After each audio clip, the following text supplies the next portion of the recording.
আত্মরক্ষার অধিকারের পক্ষে, তাদের আত্মনিয়ন্ত্রণের পক্ষে, তাদের স্বাধীনতা সার্বভৌমত্বের পক্ষে আমরা কথা বলছি। এই কারণে যে আমরা হচ্ছি সত্যিকারের গণতন্ত্রের পক্ষের মানুষ। আর আজকে গাজায় এমন অবস্থা দাঁড়িয়েছে, আমাদের ছোট ছোট শিশুরা আজকে তারা ক্ষুধার্ত অবস্থায়, তারা কোনো খাবার না পেয়ে, এবং তারা ত্রাণ কর্মীদেরকেও, এমনকি আজকে জাতিসংঘের ত্রাণ কর্মীদেরকেও সেখানে ত্রাণ পরিবেশনের অধিকার দিচ্ছে না আজকে এই চারণবাদী ইসরায়েলি ফ্যাসিস্টরা। শুনেছেন যে কি উদ্দেশ্যে আজকে আমরা ঈদের পরপরই প্রেস ক্লাবের সামনে সমাবেশ করতে বাধ্য হয়েছি, কি উদ্দেশ্যে আজকে আমাদেরকে উচ্চ কণ্ঠে কথা বলতে হচ্ছে।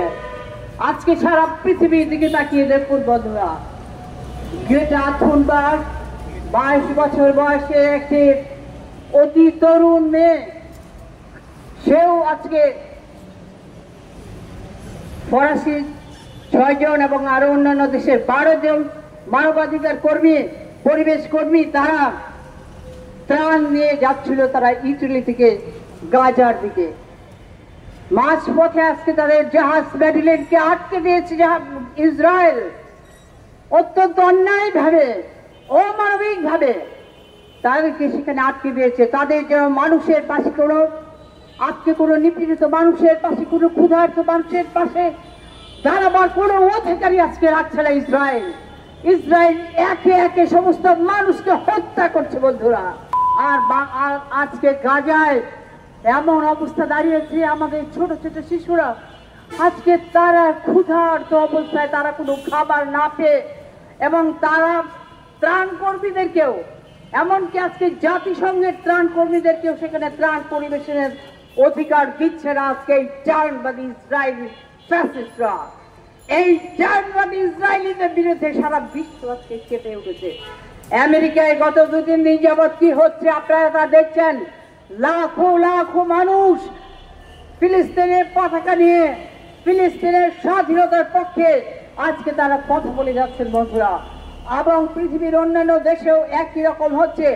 বাংলাদেশেও আমরা যারা মানুষের মুক্তির জন্য, সমস্ত মানুষের, সারা পৃথিবীর সমস্ত মানুষের যে পার্থক্য, ধর্মে ধর্মে, আজকে মানুষে যে পার্থক্য, এই সমস্ত পার্থক্যকে বিলোপ সাধন করে সত্যিকার অর্থে মানব মুক্তির এক দেশ প্রতিষ্ঠার জন্য আমরা লড়াই করছি।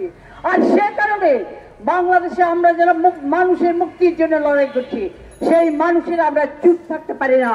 71-এর মুক্তিযুদ্ধের কথাও আপনারা জানেন। ইয়াসির আরাফাত সেখানে শক্তভাবে এবং আন্তরিকভাবে সমস্ত ফিলিস্তিনিরা বাংলাদেশের মুক্তিযুদ্ধের সময় কিন্তু সমর্থন জানিয়েছিলেন। এটাও কিন্তু একটা অত্যন্ত তাৎপর্যপূর্ণ ঘটনা। আজকে সে কারণে আমরা তাদের প্রতিদান দিচ্ছি তা নয়। আজকে আমরা ফিলিস্তিনিদের আত্মরক্ষার অধিকারের পক্ষে, তাদের আত্মনিয়ন্ত্রণের পক্ষে, তাদের স্বাধীনতা সার্বভৌমত্বের পক্ষে আমরা কথা বলছি।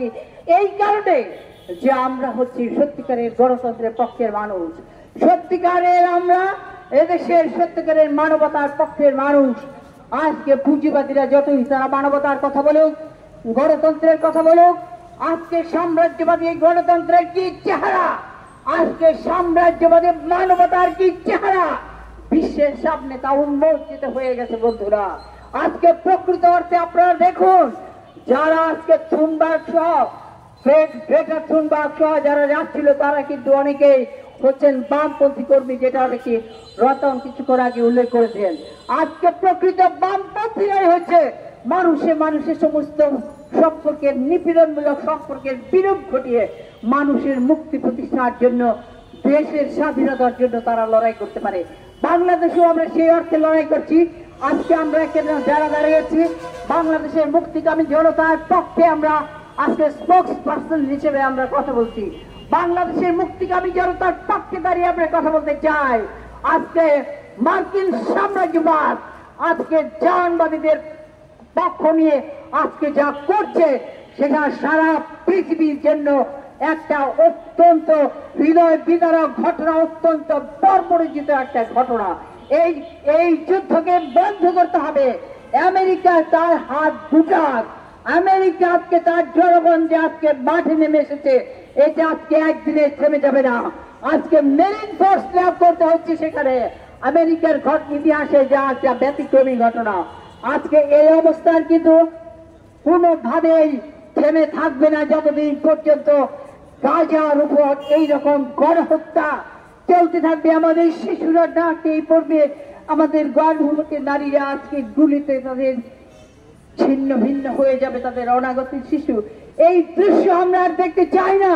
সেই জন্য বাংলাদেশের মুক্তিকামী জনগণের পক্ষে আমরা আহ্বান জানাচ্ছি, অবিলম্বে এই সাম্রাজ্যবাদী যুদ্ধ, জায়নবাদী যুদ্ধ বন্ধ করে মানুষের অধিকার, ফিলিস্তিনিদের স্বাধীনতা, সার্বভৌমত্বের অধিকার নিশ্চিত করা হোক।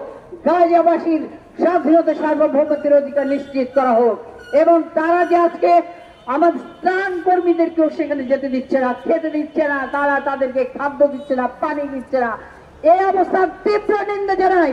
এই বর্বরতার অবসান ঘটিয়ে মুক্তির ফিলিস্তিনের পতাকা উড়বে এই অঙ্গীকার রেখে, এবং বাংলাদেশেও আমরা যারা সাম্রাজ্যবাদের বিরুদ্ধে, আজকে দেশীয় পুঁজিবাদের বিরুদ্ধে আমরা যারা লড়ছি, আমরা বাংলাদেশের লাল পতাকা উড়িয়ে আমাদের মুক্তিকামী জনগণের সেই মুক্তি আমরা অর্জন করবই করব। এই অঙ্গীকার ব্যক্ত করে আমি আমার বক্তব্য শেষ করছি। সবাইকে ধন্যবাদ।